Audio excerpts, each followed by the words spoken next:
Children of God, across Asia, different countries deal with adultery in very different ways, especially when women are involved.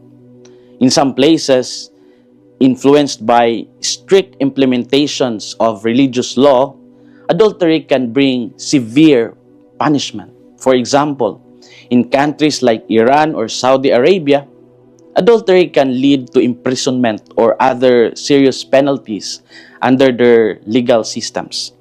In some societies, women often suffer greater social shame than men when such cases become public.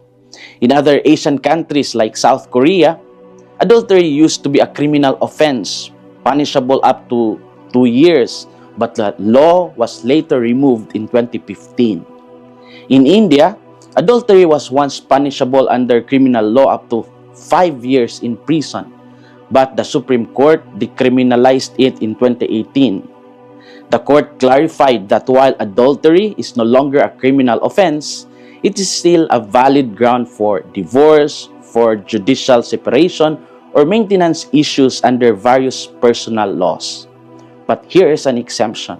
While adultery has been decriminalized for the general public, it remains a punishable offense for members of the armed forces, as confirmed by a 2023 Supreme Court ruling. That is in India. Laws changed over time as societies reconsidered justice and personal dignity. In the Philippines, adultery remains a crime under the revised penal code, and a married woman who commits adultery can face legal consequences. Yet, Filipino culture also values compassion and family reconciliation.